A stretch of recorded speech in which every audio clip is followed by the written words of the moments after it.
Tahun 625 Masehi, di Bukit Uhud, dia adalah mimpi buruk bagi kaum muslimin. Dialah orang yang berhasil memukul mundur pasukan Nabi Muhammad SAW dengan kecemerlangan taktiknya. Namun, hanya 4 tahun kemudian, pria yang sama berdiri di depan gerbang Madinah, bukan sebagai penakluk, melainkan sebagai hamba. Bagaimana mungkin seorang jenderal tak terkalahkan, putra dari bangsawan terkaya Quraisy yang paling membenci Islam, tiba-tiba menyerahkan pedangnya demi sebuah agama yang sebelumnya ia coba hancurkan? Siapa yang tidak mengenal Khalid bin Walid? Ia merupakan sahabat Rasulullah SAW yang memiliki julukan pedang Allah yang tak terkalahkan, juga pedang Allah yang terhunus. Julukan tersebut ia dapatkan karena kepandaiannya dalam berstrategi di medan perang. Tapi tahukah sahabat sekalian bahwa Khalid dulunya adalah seorang panglima perang kaum Quraisy? Yup, dialah yang pada saat perang Uhud menaklukkan kaum muslimin. Khalid bin Walid adalah seorang sahabat Rasulullah yang lahir pada tahun 592 Masehi dari seorang ibu yang bernama Lubabah dan ayah bernama Walid bin Mughirah. Ia memiliki darah keturunan Bani Makhzum yang merupakan bagian dari kabilah Abu Jahal, musuh terbesar umat Islam yang menentang dakwah Rasulullah SAW. Keluarga Khalid merupakan orang terpandang di Bani Makhzum. Orang tuanya sangat kaya, bukan hanya di lingkup kaumnya, melainkan di Mekah juga. Saat musim haji tiba, keluarga Khalidlah yang sering memberi masakan atau hidangan pada para jamaah. Menurut keluarga Khalid, mengapa orang yang dijadikan nabi bukan dari kaum yang jelas terpandang dan kaya? Pernyataan tersebut diabadikan dalam Al-Quran, Surah Az-Zukhruf, ayat 31. Dengan kekayaannya, sejak kecil, Khalid sudah mendapatkan fasilitas yang serba berkecukupan untuk menunjang bakatnya, khususnya dalam berkuda, menunggangi unta, dan menggunakan senjata seperti pedang, panah, dan tombak. Tak heran jika keahlian Khalid bin Walid sangatlah piawai dalam peperangan. Dirinya tumbuh menjadi panglima perang yang hebat. Khalid bin Walid masuk Islam antara 7 Hijriah hingga 8 Hijriah. Namun pastinya, sepupu dari Umar bin Khattab tersebut masuk Islam setelah terjadi perjanjian Hudaibiyah. Hari ini, kita tidak hanya menceritakan sejarah, kita akan masuk ke dalam pikiran Khalid. Dari puncak permusuhan di Uhud, pergulatan batin di balik tembok Mekah, hingga gelar pedang Allah yang ia sandang selamanya. Ini adalah kisah transformasi terbesar dalam sejarah militer dunia. Siapkan diri Anda, karena ini adalah jejak sang maestro perang.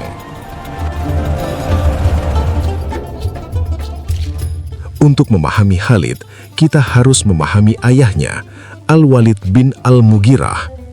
Ia adalah orang terkaya di Mekah, pemimpin klan Bani Makhzum yang sangat sombong. Sejak kecil, Khalid dididik di tengah kerasnya padang pasir. Ia bukan sekedar anak bangsawan yang manja, ia adalah atlet gulat, penunggang kuda ulung, dan ahli bela diri yang mampu menggunakan 2 pedang sekaligus dengan tangan kanan dan kiri secara bersamaan. Bagi keluarga Khalid, Islam adalah ancaman terhadap status sosial dan ekonomi mereka. Fanatisme ini mendarah daging dalam diri Khalid muda, menjadikannya tameng utama kaum Quraisy dalam membendung dakwah Rasulullah. Musuh paling cerdas, bedah taktik Uhud. Kita harus mundur ke tahun ketiga Hijriah. Di kaki Bukit Uhud, Khalid bin Walid belum memegang panji tauhid. Ia berdiri di sisi kaum musyrikin, memimpin sayap kanan kavaleri Quraisy. Perhatikan medan pertempurannya.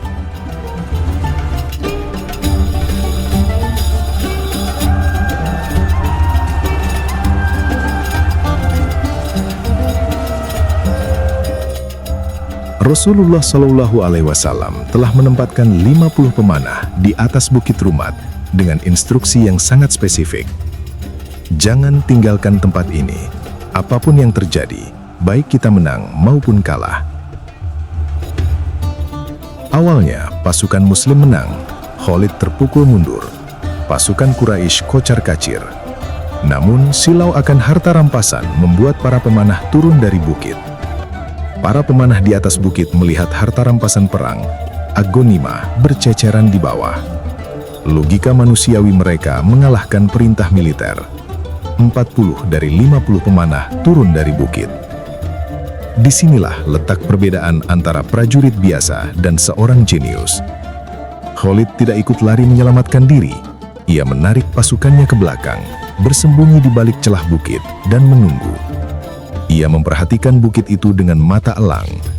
Begitu ia melihat para pemanah turun dan menyisakan sedikit orang, Khalid berbisik pada pasukannya, "Sekarang saatnya."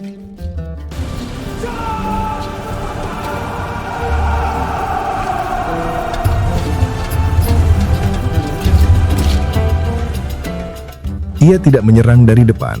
Ia melakukan putaran maut, melambung jauh mengitari bukit, dan menghantam pasukan Muslim dari belakang. Inilah taktik flanking paling mematikan dalam sejarah Arab. Pasukan Muslim yang sedang merayakan kemenangan tiba-tiba terjepit di antara dua karang. Kekacauan pecah, bahkan Rasulullah Shallallahu Alaihi Wasallam terluka parah. Khalid menunjukkan pada dunia hari itu, ia bukan sekedar petarung. Ia adalah seorang arsitek pertempuran yang bisa membaca kelemahan lawan dalam hitungan detik. Setelah perjanjian Hudaibiyah, Mekah terasa sunyi bagi Khalid. Kekosongan mulai merayap di hatinya. Ia melihat Islam tumbuh bukan karena pedang, tapi karena keyakinan. Di tengah keheningan itu, ia menemukan sebuah surat. Surat itu ditulis oleh kakaknya Al-Walid bin Al-Walid yang telah tertawan di Perang Badar, lalu masuk Islam. Bismillah, wahai saudaraku Khalid, sungguh aku belum pernah melihat sesuatu yang lebih aneh daripada engkau yang menjauh dari Islam. Padahal engkau memiliki kecerdasan yang luar biasa. Bagaimana mungkin orang seperti engkau bisa buta terhadap kebenaran ini? Khalid tertegun. Ia membaca baris berikutnya dengan tangan gemetar. Ketahuilah, Rasulullah bertanya kepadaku tentangmu. Beliau bersabda, "Mana Khalid? Orang seperti Khalid tidak mungkin tidak tahu tentang Islam. Jika ia mengerahkan kecerdasannya untuk mendukung kaum muslimin, itu akan jauh lebih baik baginya. Kami akan mendahulukannya daripada yang lain." Ia diakui kecerdasannya oleh sosok yang ia perangi. Bayangkan perasaan Khalid saat itu. Ia adalah musuh yang telah melukai Nabi di Uhud, yang telah mencoba membunuh kaum muslimin di banyak kesempatan. Namun, Nabi Muhammad SAW tidak menyebutnya penjahat atau setan. Nabi menyebutnya sebagai orang cerdas. Nabi tidak melihat masa lalunya yang kelam, tapi melihat potensi masa depannya yang gemilang. Khalid bercerita dalam riwayatnya bahwa setelah membaca surat itu, hatinya seperti terbuka. Rasa benci yang selama ini ia pelihara terhadap Islam runtuh seketika. Ia berkata dalam hatinya, "Demi Allah, surat ini adalah sebuah tanda." Malam itu, Khalid bermimpi berada di sebuah negeri yang sempit dan gersang. Lalu tiba-tiba ia melangkah masuk ke sebuah negeri yang sangat luas, hijau, dan indah. Ia tahu, negeri luas itu adalah Islam. Mei tahun 629 Masehi, tepat sebelum perjanjian Hudaibiyah, Khalid bin Walid memutuskan untuk meninggalkan jalan kekufuran dan menuju cahaya Islam. Khalid bersama Amr bin Al-As dan Uthman bin Talhah, ia berangkat menuju Madinah untuk menemui Rasulullah SAW dan mengikrarkan syahadat. Setibanya di depan Rasulullah, Khalid tertunduk malu mengingat dosa-dosanya di Uhud. Namun Rasulullah menyambutnya dengan senyum penuh kasih dan memberi kabar gembira. Islam menghapuskan semua dosa di masa lalu. Hari itu, pedang terbaik Quraisy resmi menjadi milik Allah. Khalid, Aku tahu engkau memiliki akal yang cerdas. Aku selalu berharap kecerdasan itu akan membawamu kepada kebenaran." Sejak hari itu, pedang yang dahulu terhunus untuk melawan Islam, kini diangkat untuk membelanya. Setelah masuk Islam, Khalid bin Walid menjadi sosok yang tak terkalahkan di medan jihad. Salah satu peristiwa paling agung dalam sejarah kepemimpinannya adalah Perang Mu'tah. Ketika pasukan Muslim yang hanya berjumlah 3.000 orang berhadapan dengan kekuatan Romawi Timur yang mencapai 200.000 prajurit. Tragedi Mu'tah dan 9 pedang yang patah. September tahun 629 Masehi. Baru 3 bulan, Khalid mencium tangan Rasulullah SAW dan memeluk Islam. Sebuah ujian yang hampir mustahil datang menghampiri. Khalid dikirim ke Perang Mu'tah. 3.000 Muslim melawan 200.000 pasukan Romawi. Sebanyak 3.000 prajurit Muslim harus berangkat ke perbatasan Syam, Yordania, untuk menghadapi ketidakadilan penguasa Ghassan.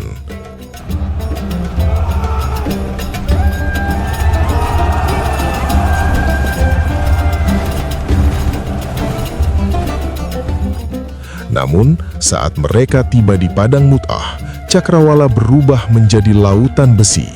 Di depan mereka bukan lagi sekedar gerombolan suku, melainkan bala tentara Kekaisaran Romawi Timur, Bizantium, berjumlah 200.000 pasukan. Rasulullah SAW telah menetapkan urutan komando. Zaid bin Harithah, jika ia gugur, maka Ja'far bin Abi Thalib. Jika ia gugur, maka Abdullah bin Rawahah. Satu persatu, ketiga sahabat mulia itu gugur bersimbah darah. Panji Islam jatuh ke tanah. Pasukan Muslim nyaris hancur. Moral mereka runtuh di bawah injakan kaki gajah dan ribuan kavaleri berat Romawi. Di saat kritis itulah, Thabit bin Akram mengambil panji tersebut dan berteriak, "Wahai kaum muslimin, sepakatilah seorang pemimpin di antara kalian." Semua mata tertuju pada satu orang, pria yang baru saja bergabung, pria yang dulu menghancurkan mereka di Uhud, Khalid bin Walid. Setelah 3 komandan gugur, panji Islam jatuh ke tangan Khalid. Khalid tidak punya waktu untuk ragu. Ia meraih panji itu. Disinilah saksi sejarah mencatat sebuah kegilaan militer. Khalid merangsek maju ke jantung pertahanan Romawi seperti badai yang tak terbendung. Ia menebas ke kiri dan ke kanan dengan kekuatan yang tak masuk akal. Dalam sebuah riwayat yang sahih, Khalid sendiri bercerita, "Pada hari pertempuran Mu'tah, 9 pedang patah di tanganku. Tidak ada yang tersisa bersamaku, kecuali sebuah pedang pendek buatan Yaman." 9 pedang. Bayangkan kekuatan fisik dan intensitas pertarungan yang harus ia lalui hingga 9 bilah baja hancur berkeping-keping. Khalid bukan lagi bertarung untuk harga diri suku. Ia bertarung untuk membuktikan cintanya pada Allah dan Rasul-Nya. Namun, Khalid tahu keberanian saja tidak akan memenangkan 3.000 orang melawan 200.000. Saat malam tiba, ia melakukan sesuatu yang dianggap mustahil. Ia memerintahkan pasukannya untuk mengubah total posisi mereka. Pasukan sayap kanan pindah ke kiri, sayap kiri ke kanan. Pasukan di baris depan ditarik ke belakang, dan sebaliknya. Ia bahkan memerintahkan sebagian prajurit untuk berkuda di belakang barisan sambil mengikatkan dahan pohon di ekor kuda mereka agar debu beterbangan setinggi langit. Besok paginya, tentara Romawi terkejut. Mereka melihat wajah-wajah baru di garis depan. Mereka mendengar gemuruh debu dari kejauhan. Pikiran mereka terdistorsi. Apakah Muhammad mengirimkan ribuan bantuan dari Madinah? Did Muhammad send thousands of reinforcements from Medina?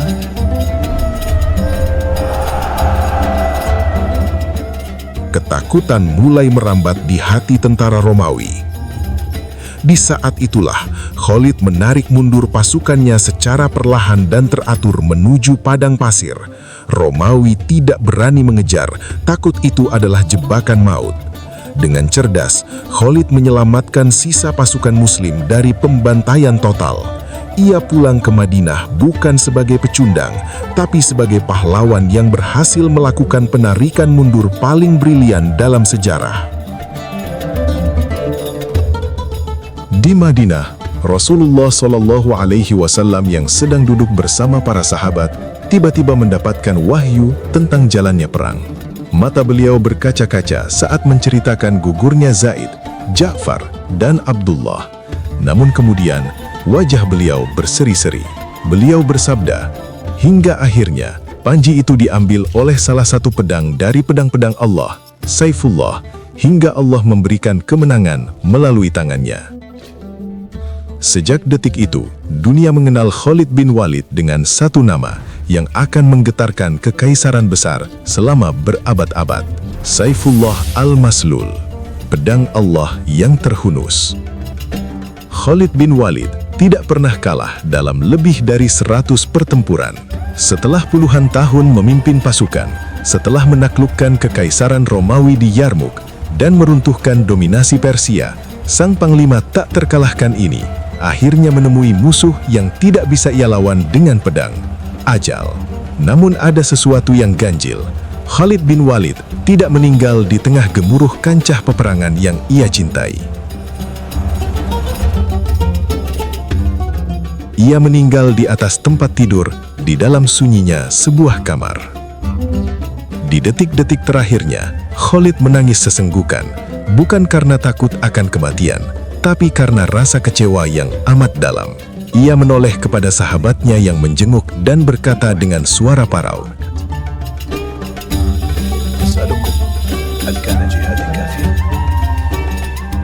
"Lihatlah tubuhku ini, tidak ada sejengkal pun di kulitku, kecuali di sana terdapat bekas tusukan pedang, hantaman tombak, atau tancapan anak panah. Aku telah mencari kematian syahid di ratusan medan perang. Tapi lihatlah aku sekarang." Ia berhenti sejenak, nafasnya berat.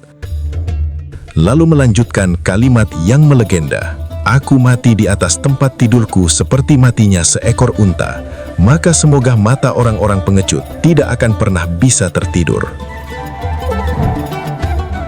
Mengapa pedang Allah tidak gugur di medan perang? Mengapa ia tidak mendapatkan gelar syahid yang ia idamkan? Karena jika ia kalah, maka pedang Allah akan patah di tangan manusia. Allah menjaganya tetap hidup agar gelar itu tetap abadi. Ia ingin menunjukkan bahwa pedangnya tidak akan pernah bisa dikalahkan oleh kekuatan manapun di bumi. يا جند الإسلام إن النصر مع الصبر هذه السيوف ستفتح الطريق فليشهد التاريخ شجاعتها إلى الأمان لا تراء. Khalid membuktikan, tidak peduli seberapa kelam masa lalu Anda selalu bisa menjadi pahlawan di masa depan jika Anda mengikuti kebenaran. Khalid bin Walid pergi meninggalkan dunia ini tanpa harta benda yang mewah. Yang ia wariskan hanyalah kuda perangnya, senjatanya, dan satu hal yang paling berharga, kebebasan bagi jutaan orang untuk mengenal Islam. يا جند الإسلام إن النصر مع الصبر إما الفتح قريب من هيا إلى المعركة ولا تخشوا شيئا الشهامة السلاح. Ia memulai hidupnya sebagai musuh terbesar dan mengakhirinya sebagai pembela teragung. Ia membuktikan bahwa tidak peduli seberapa jauh Anda tersesat, jalan pulang selalu terbuka bagi mereka yang memiliki keberanian untuk mengakui kebenaran. Terima kasih telah menemani perjalanan jejak Sang Pedang Allah. Jika kisah Saifullah ini menggetarkan hati Anda, silahkan bagikan video ini kepada orang lain agar semangat Khalid bin Walid terus menyala. Felbel Channel pamit undur diri. Wassalamualaikum warahmatullahi wabarakatuh.